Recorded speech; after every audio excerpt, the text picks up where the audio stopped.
Bonjour à tous, bienvenue dans votre émission La vie en Vosges, une émission où nous parlerons de sport urbain. Deux invités sont avec nous pour ça. Pierre Jacot est coach et danseur, la culture hip-hop, il la connaît bien. Il pratique le breakdance, discipline qui fera son entrée aux Jeux Olympiques à Paris l'été prochain. Le basket 3-3 a lui fait son entrée à Tokyo il y a quelques temps. Considéré comme le numéro 1 des sports urbains dans le monde, le basket 3-3 est issu de la culture libre et créative du basket de rue. Et pour nous en parler, Gaëtan Formé est avec nous, le manager général du comité départemental de basket des Vosges. Bonjour messieurs. Bonjour. Merci d'être avec nous. Alors pour débuter sur de bonnes bases, Pierre, expliquez-nous la différence, ou en tout cas comment ça s'articule, le hip-hop, le breakdance, est-ce que c'est une discipline de... Dites-nous tout. Alors le breakdance, c'est une branche du hip-hop, parce que le hip-hop c'est toute une culture avec beaucoup de disciplines, et du coup ça fait partie donc, du côté danse, voilà, c'est une branche, donc c'est tout ce qui est lié sur l'acrobatie, tout ce qui est, voilà, on s'envole, on atterrit, etc., on est souvent au sol, on tourne sur la tête, voilà, c'est ça exactement. D'accord, donc le breakdance est une discipline de cette culture hip-hop finalement qui englobe beaucoup d'autres choses. D'accord, comment en êtes-vous arrivé au hip-hop vous ? Alors moi ça remonte à une quinzaine d'années à peu près, voilà, j'ai découvert ça sur Gérardmer, avec la MCL de Gérardmer. Voilà, j'ai pris quelques cours avec un prof aussi, et puis c'est devenu ma passion et j'en ai fait mon métier. D'accord, voilà. On en parlera tout à l'heure. Un sport qui se marie bien avec cette culture hip-hop, c'est le basket 3-3 bien sûr. On en parle beaucoup plus ces dernières années, hein. C'est une discipline qui se jouait de manière informelle avant finalement. Là aujourd'hui on officialise le tout. Quand est-ce que les prémices du 3-3 Gaëtan Formé, quand est-ce que c'est arrivé ? Le basket 3-3 a toujours existé, hein, sauf que c'était une pratique de rue qui n'était pas structurée. En tout cas, les fédérations s'en étaient pas prise en charge. Depuis que c'est devenu une discipline olympique, c'est ça le vrai tournant. Donc la Fédération française de basket, comme les autres fédérations, ont essayé de structurer cette discipline sans pour autant trop la dénaturer, donc en gardant ce côté pratique libre, culture urbaine. Et voilà, donc on peut dire que depuis 2016-2017, c'est vraiment... voilà, là, c'est le début de la structuration de cette discipline en France, avec des offres pour les clubs, des offres pour les pratiquants hors club. Et des compétitions, des championnats, enfin des tournois, on en parlera tout à l'heure. Ouais. Basket classique, basket 3-3, c'est deux disciplines qui sont quand même très différentes finalement dans la manière de jouer, puis dans les pratiquants peut-être aussi. Alors, les règles sont différentes. Bon, après, le but du jeu, c'est quand même de mettre la balle dans le panier. Hein. Ça change pas. Le panier à la même hauteur. Après, tout le reste est un petit peu différent, parce que sur le basket 3-3, on est sur un seul panier, donc deux équipes de 3 joueurs, un seul panier. On est sur des formats de matchs courts, 10 minutes, où la première équipe a 21 points. C'est intense, ça s'arrête jamais, ça se joue en musique, c'est hyper rythmé. Et on est vraiment sous forme d'open, sur des demi-journées, sur des journées, ou voire sur plusieurs jours pour les tournois d'un certain niveau.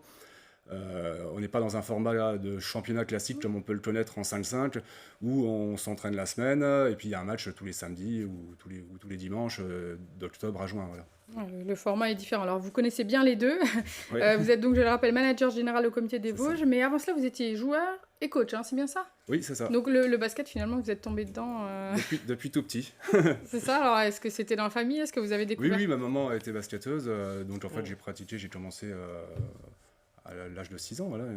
Puis après, je me suis vite tourné vers le coaching, sur le côté entraîneur. Et puis là, depuis quelques années, là, je suis le directeur du comité des Vosges de basket et j'essaye de développer au maximum la pratique, enfin les différentes formes de pratique de basket là, sur le territoire. Alors quand on parle de différentes formes de pratique, on s'adresse aussi à différents publics peut-être, c'est ça aussi l'idée ? Oui, c'est de toucher un maximum de public. Donc on a toujours été plutôt bon sur la jeunesse. C'est un sport qui attire, qui est assez fun, où les enfants aiment bien jouer avec un ballon. C'est un sport aussi, c'est un des rares sports collectifs où on peut jouer seul, finalement, avec son ballon et son panier. Donc ça, on a toujours été très bon là-dessus. Maintenant, on essaye de développer, avec le basket 3-3, on voit que ça plaît davantage aux adolescents et aux jeunes adultes. Voilà, et puis après, on a d'autres perspectives sur des publics un peu plus âgés, avec des offres autour du basket santé, autour du vivre ensemble. Voilà. Plein de choses à développer, on parlera encore de sport santé peut-être tout à l'heure. Alors on parle de polyvalence avec Gaëtan, Pierre aussi, hein, vous avez différentes casquettes, vous êtes à la fois coach et puis vous dansez pour vous aussi. On y reviendra après sur le côté entraîneur, on va parler d'abord de vous, puisque récemment donc, vous avez été champion de France donc, dans une fédération, c'est ça parce qu'il y a plusieurs, expliquez-nous. Il y a différentes fédérations de danse en France, et du coup là j'ai fait partie de la Fédération française de danse, dans une branche qui est la CCFDGO, tout simplement. D'accord. Et comment ça se passe alors, un championnat de France de break? Donc, alors c'est différent parce qu'en fait c'est une compétition générale, il y a plein de styles, il y a aussi très bien du hip-hop que aussi du latino, D'accord. voilà, il y a vraiment plein de choses. On s'inscrit à différentes catégories, parce qu'on peut pratiquer différentes choses. Donc moi j'ai fait sous forme de hip-hop, en debout, en new style, et catégorie breakdance. Et après, bah, présélection, qui arrive au championnat, et là l'international, Donc simplement. en novembre. En novembre, en Slovénie. En Slovénie, d'accord. Et après, après l'international, est-ce qu'on rêve de Paris? Est-ce que c'est quelque chose qui est... Pourquoi pas, oui. Après, c'est sûr que c'est autre chose, c'est un niveau encore plus au-dessus. C'est vraiment beaucoup de démarches et d'entraînement. Donc après, c'est difficile de lier les deux, hein, le côté personnel Ouais. et le côté coaching. Mais pourquoi pas? C'est le sport de haut niveau après. Exactement, Ouais, donc c'est encore exactement. une autre étape. Et en tant que coach, alors, qu'enseignez-vous et où? Alors j'enseigne généralement bah, tout le côté danse hip-hop, donc les différents styles, mais en particulier le breakdance, parce que c'est vraiment ce que j'enseigne le plus, ce que je pratique le plus aussi. Donc du coup un peu partout dans le secteur vosgien, que ce soit sur Épinal, Gérardmer, Saint-Dié, Remiremont, Val d'Ajol, voilà, je suis prestataire, donc on Ok. peut tout simplement m'appeler et je viens faire D'accord. un Vous êtes service. à votre compte finalement. Et puis Exactement, voilà, c'est ça. D'accord. Ok. Et aujourd'hui, dans les Vosges, quel est le public? Quelle est la demande la plus importante pour pratiquer le breakdance? C'est vraiment large. J'ai très bien énormément d'enfants, énormément d'ados ou d'adultes. C'est vraiment visé pour tout le monde. C'est universel, donc du coup, ça peut être apporté à n'importe qui. À n'importe qui. Alors, est-ce que c'est peut-être plus facile? Est-ce qu'on commence directement par le break? Est-ce qu'il y a une entrée peut-être plus facile? Parce Non, que pas quand on voit certaines forcément. figures, on se dit que bon, il y a peut-être un C'est peu vrai, ça marge. dépend vraiment Gaëtan, le des... break, non? Je préfère pas m'y essayer. Pourquoi pas? Non, ça dépend vraiment des demandes. Ce qui est bien dans le hip-hop, c'est que c'est large. C'est pas juste un seul style de danse. C'est vraiment, on peut pratiquer, par exemple, je dis, il y a de la house dance. C'est plus sur une musique plus rythmée, où il y a plus de steps debout. Ou alors, très bien sur du locking. C'est plus sur de la funk, où on vient chercher avec les bras comme ceci, avec des attitudes un peu plus à l'ancienne. Voilà, c'est vraiment adapté à chacun et ce qu'on a envie de faire. C'est tout un art. Tout un art. On reviendra tout à l'heure sur le fait que ce soit un art ou un sport, on en reparlera juste après. Mais on parlait du public là très large, vous en parliez tout à l'heure. Là, on est sur le basket 3-3, donc on dit 14, Ouais, 14-35. 13-14-35. Ouais. Aujourd'hui, la grande majorité de nos pratiquants, c'est sur cette cible-là. Après, on va essayer de développer aussi des formes de pratique 3-3 peut-être pour les seniors, des choses comme ça. Parce que Seniors, c'est une pratique qui est aussi un peu plus accessible, un peu plus abordable, parce qu'il y a moins de monde sur le terrain. Voilà, les règles sont un petit peu plus simples. Peut-être que ça peut Et être... aujourd'hui, le public cible, c'est celui-ci. Voilà. Parce que ça a l'air plus physique peut-être aussi, parce que 10 minutes, c'est très rapide, donc il faut quand même Ouais, pas... c'est 10 minutes, voilà, il y a 12 secondes seulement pour marquer, donc en fait, il y a pas de temps mort, ça s'arrête jamais. Et puis, sur une journée, en fait, c'est l'enchaînement il faut répéter, c'est voilà, 4, 5, 6 matchs sur une journée pour Ouais. les équipes qui vont en finale. Donc, c'est cardio, c'est intense. Et d'un autre côté, c'est un peu plus accessible aussi parce qu'il y a plus d'espace sur le terrain, forcément. 6 joueurs sur un demi-terrain au lieu de 10 sur le basket 5-5. Donc pour des joueurs qui sont qui n'ont pas commencé le basket tôt, techniquement, il y a un peu plus d'espace, c'est plus facile, c'est plus abordable. C'est plus abordable, c'est ça, plus accessible peut-être pour Sur la certains- partie technique, voilà. Sur la Ouais. partie technique, d'accord. Est-ce que dans les clubs, aujourd'hui, le basket 3-3 a trouvé sa place? Est-ce que c'est une discipline à part entière? Alors aujourd'hui, on a un seul club dans les Vosges qui propose exclusivement de la pratique 3-3, ça s'appelle Golden Switch à Neuchâteau. C'est un club c'est sa première année d'existence. Après, on a des clubs qui aujourd'hui proposent la pratique 3-3 sur certains créneaux d'entraînement, qui participent aux Open, à tout ce qui est mis en place là, sur le territoire. Et puis on a toujours quelques clubs qui aujourd'hui ne se sont pas mis dedans. C'est pas pour autant que leurs licenciés, eux, ne viennent pas sur les tournois qui sont organisés par le comité des Vosges ou par d'autres ouais, ou par d'autres structures. Donc on va dire, moi je pense qu'aujourd'hui, dans chaque club, il y a au moins quelques licenciés qui viennent sur nos Open. Mais tous les clubs ne se sont pas accaparés cette nouvelle discipline en proposant vraiment une offre spécifique dans leur club, alors pour différentes raisons. Hein, Il faut un encadrement qui suit aussi. voilà, hein, l'encadrement, bien la sûr. volonté de l'encadrement des dirigeants, la disponibilité aussi des créneaux, parce qu'on sait qu'il y a beaucoup de clubs aujourd'hui qui sont un peu à saturation en termes de disponibilité de salles. Donc voilà, chaque club a une situation particulière. Après, il y a une volonté forte quand même au sein du comité départemental de développer cette pratique. On le voit avec l'organisation de tournois, d'Open, de choses comme ça. Hein. Oui, nous, c'est un axe fort sur le développement du 3-3, d'autant plus qu'on voit que de saison en saison, là, la demande est de plus en plus forte. On est sollicité par des clubs pour venir les aider à organiser des tournois on va dire assez qualitatifs, avec des terrains spécifiques, avec toute une ambiance qui va autour. On est aussi sollicité par pas mal de collectivités locales justement pour faire découvrir cette pratique-là. Donc oui, nous c'est un axe fort.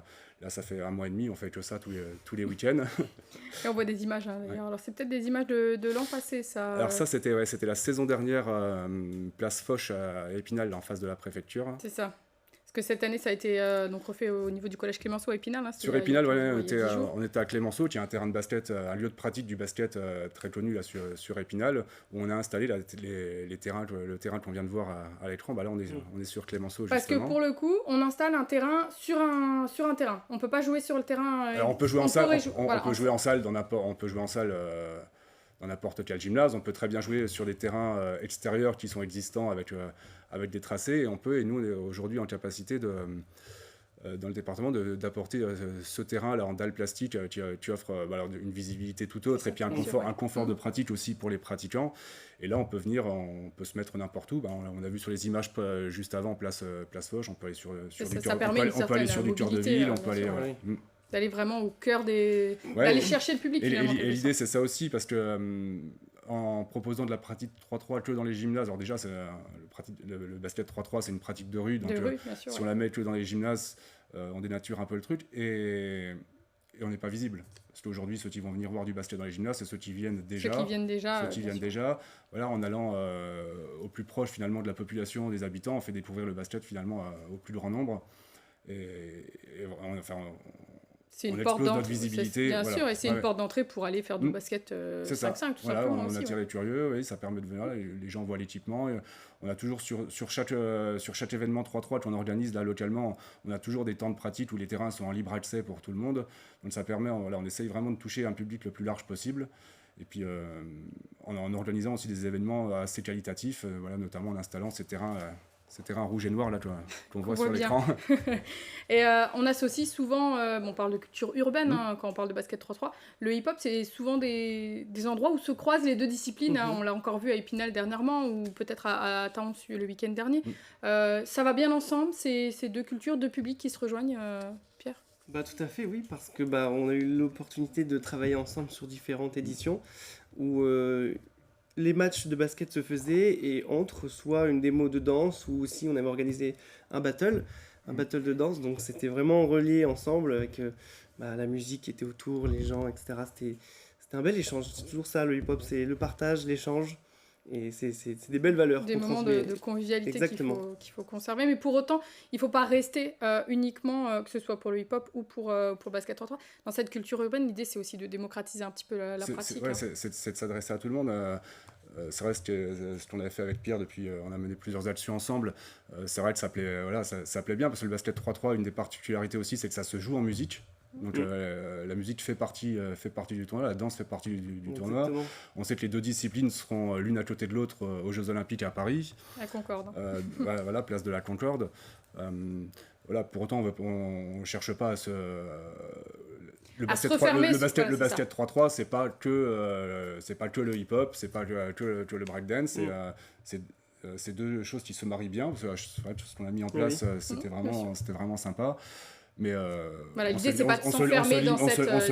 On se limite pas à ça, on veut que ce soit des événements grand public, conviviaux, où les gens passent un bon moment et s'y retrouvent. Est-ce qu'on peut quantifier le nombre de pratiquants dans les Vosges de cette discipline? Non, c'est difficile. Non, on avait dit pas de question piège. Non, c'est difficile à mesurer. Nous, on peut mesurer le nombre d'équipes qu'on a sur chaque tournoi. Là, sur ce qu'on a fait sur le mois de mai et juin, à chaque fois, on limitait le nombre d'équipes parce qu'il faut que les gens s'y retrouvent en termes de pratique. On n'a qu'un seul terrain, on ne peut pas accueillir 40 équipes, c'est pas possible. On a été complet à chaque fois. Donc ça, c'est un bon indicateur. Après, vous donnez le nombre exact de pratiquants. On a 2500 licenciés. Les 2500 ne font pas du 3-3. on n'est pas capable aujourd'hui de De le mesurer, quantifier. d'autant plus que sur ceux qui viennent sur nos organisations, c'est pas que des joueurs qui viennent du département, des fois ça vient Ça vient d'un peu plus loin. ça vient d'ailleurs, et on a aussi des licenciés, des gens qui sont pas licenciés dans les clubs, qui prennent un pass à l'année pour pratiquer exclusivement le basket 3-3. Bon, je vais poser la même question à Pierre, comme ça il y aura 2 questions pièges. Voilà. Alors, est-ce qu'on Deux questions pièges, on peut du coup. quantifier le nombre de danseurs de breakdance dans les Vosges? Les Vosges, alors j'ai énormément de pratiquants, c'est sûr, alors que ce soit en danse debout ou en breakdance, mais en tout, je dirais, 250-300 danseuses. Donc c'est encore une petite pratique, c'est encore confidentiel, c'est encore une niche le breakdance. C'est vrai, ça reste encore un cliché, hein, le hip-hop sur le côté urbain, mais de plus en plus, grâce aux Jeux Olympiques, je trouve que ça s'ouvre beaucoup plus. Donc voilà, et j'ai énormément plus de danseuses que de danseurs dans les Vosges en tout cas. Et voilà. Ah bah écoutez, on va parler des Jeux Olympiques dans quelques instants, mais juste avant, je vous propose qu'on regarde un reportage, une autre discipline qui s'est installée au JO de Tokyo, l'escalade, qui a aussi le vent en poupe. On regarde le reportage et on en reparle juste après. Il est signé Alexis Rodriguez et Nicolas Aubel.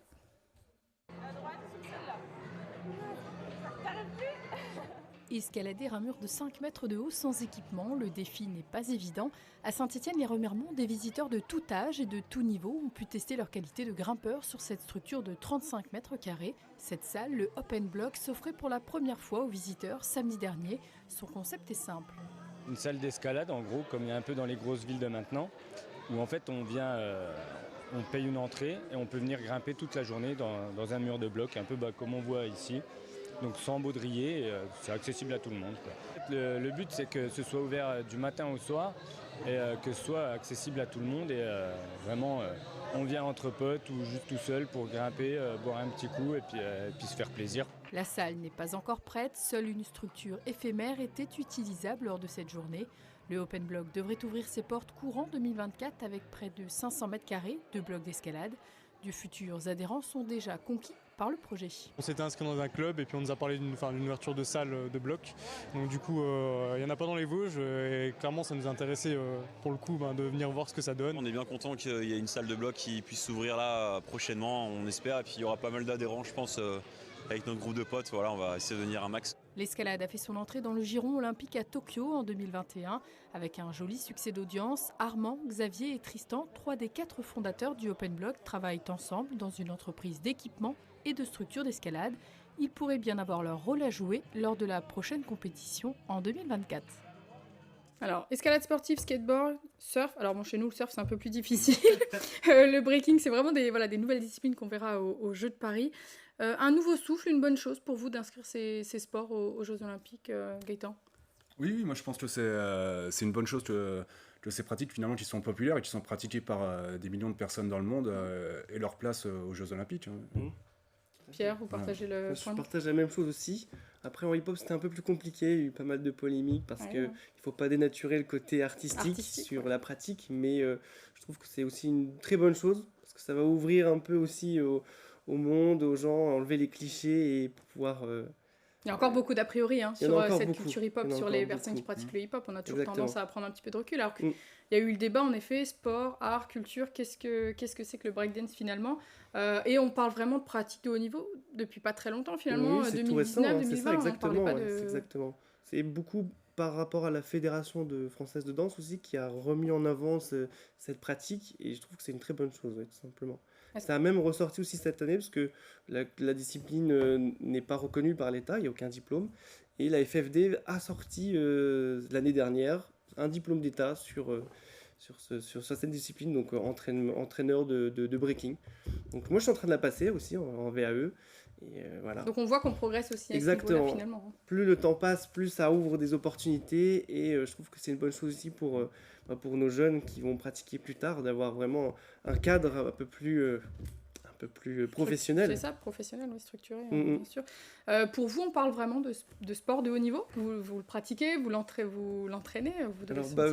C'est un sport de haut niveau pour moi aussi, mais le côté artistique est là et il faut le garder, c'est très important parce que ça vient de la rue et la danse hip-hop, c'est ça, c'est quand on danse, c'est nous-mêmes qui dansons, on fait ce qu'on aime et on fait partager aussi notre univers, donc il faut garder ça dans le côté sportif Et faut trouver le bon équilibre faut entre trouver le bon l'art équilibre, et c'est le ça, sport. exactement. En tout cas, il sera aux Jeux de Paris et c'est une bonne chose. Ça permet de rendre peut-être des sports aussi accessibles. Certains jeunes se mettent peut-être des freins en voyant que le skateboard, notamment, on va peut-être voir quelques images, mais le skate aussi devient un sport accessible maintenant et un sport aux Jeux Olympiques. Donc c'est une dimension de plus et on voit qu'il y a beaucoup de skateurs quand même dans les rues. On en voit un petit peu partout. Là aussi, on pourrait associer le hip-hop au skate. Exactement, aussi, exactement. Poser un petit lino ou même une petite musique, un petit DJ avec des skateurs, pourquoi pas. D'accord. Allez, allez-y, Gaëtan. C'est sûr qu'on est sur des pratiques un peu nouvelles qui bouleversent un peu les codes en fait, du sport traditionnel, mais je pense qu'il faut évoluer avec l'évolution de la société, des modes de pratique du sport. Et moi, c'est une bonne chose que pour l'avoir découvert un peu, le breaking, quand on me dit est-ce que c'est un art ou un sport, en tout cas, le côté culturel, ça, on l'a toujours connu. Quand on voit les efforts physiques, la condition physique que ça demande en termes de gainage, en termes de cardio, c'est sportif. C'est vraiment sportif. Le côté sportif, il est indéniable dans le breakdance. C'est ça, exactement. Une bonne chose, c'est bon, on peut valider pour les Jeux Olympiques. C'est validé. Validé en tout cas. Bon, écoutez, c'était bien. Est-ce que ça a des répercussions au niveau local ? On va prendre l'exemple du basket 3-3 qui avait fait son entrée à Tokyo. Est-ce que ça a eu des répercussions ensuite ici dans les Vosges, par exemple ? Alors, certainement sur le nombre de tournois qu'on organise, le nombre d'équipes qui viennent participer aux différents Open, quels que soient les niveaux qu'on organise dans les Vosges. Après, sur le nombre de licenciés, c'est difficilement mesurable, surtout que nous, ce qu'on a retenu des Jeux Olympiques de Tokyo, c'est la performance de l'équipe de France masculine A en 5-5, avec une médaille d'argent. Donc ça, on sait que ça a eu un impact sur l'arrivée de nouveaux licenciés dans les clubs. Forcément. Peut-être que le breaking aura... la France aussi, en breaking, c'est une folie aussi, c'est en ampleur. On a des danseurs incroyables en France et ça, on sent la percussion qui arrive petit à petit. Les jeunes ont envie de pratiquer de plus en plus et c'est super. C'est une bonne chose. Moi, je m'interroge sur comment on juge, on juge le breaking. Alors, autant le basket, c'est simple, c'est un nombre de points, donc on peut vite voir le gagnant. Mais... en breaking, on a des figures, on peut appeler ça des figures, des power moves en général, qui sont basiques. Quand on apprend aux élèves, on a des poses, des frises aussi, des figures qui sont basiques, on apprend à eux. Et après, quand on se fait juger, c'est par rapport à la performance, si la figure est bien réalisée, l'énergie qu'on va mettre, ce qu'on va dégager aussi, parce que le côté artistique, qu'est-ce qu'on va apporter de plus sur le mouvement, qu'est-ce qu'on va prendre tout l'espace de la scène, est-ce qu'on va faire ressentir des choses au public, voilà, c'est donc il y a quand même des critères, une grille de critères. Oui, il y a beaucoup de critères, oui, exactement. À prendre en compte, d'accord. Et pour les sélections, pour les Jeux de Paris, est-ce qu'on sait comment ça se passe pour le breaking ? Il y a un premier danseur qui a été... sélectionné pour les Jeux 2024.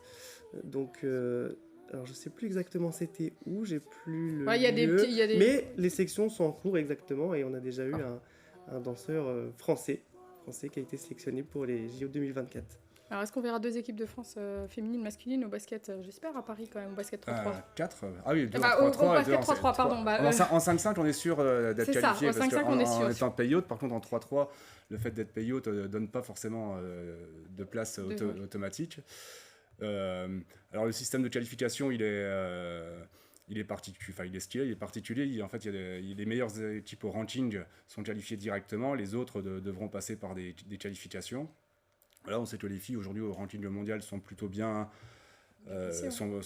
placées pour se qualifier directement. Ce sera peut-être un peu plus délicat pour les garçons, mais après on a des équipes de France qui sont performantes, donc via les tournois de qualification,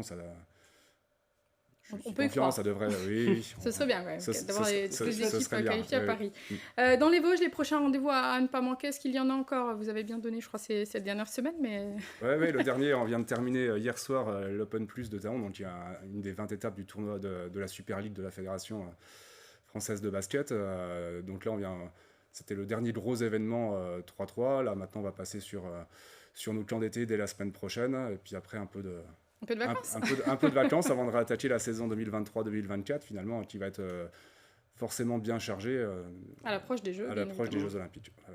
Côté breaking, est-ce qu'il y a des rendez-vous à ne pas manquer avec vous, Pierre ? De mon côté, non. Là, la saison se finit aussi. Le dernier événement en date, c'était un battle qu'on a organisé avec l'association Tendance sur Gymnase La Pique à Épinal. Donc là, c'était un battle pour les débutants, donc pour les nouveaux adhérents, ceux qui pratiquent depuis 1 ou 2 ans, de découvrir un peu aussi ce côté compétition. Donc avec un jury, un DJ, un speaker, voilà, vraiment tout l'univers, Première ambiance, voilà, vraiment. première ambiance, découverte et partage, on s'amuse. Écoutez, on suivra en tout cas l'année prochaine. Alors, je vous souhaite de bonnes vacances. Merci bien beaucoup. mérité. Merci à toute l'équipe pour la réalisation de cette émission. Moi, je vous donne rendez-vous la semaine prochaine pour la dernière émission de la saison et nous retrouverons à l'Open de tennis de Contrexéville. Et je vous dis, d'ici là, la semaine prochaine, bonne semaine à tous.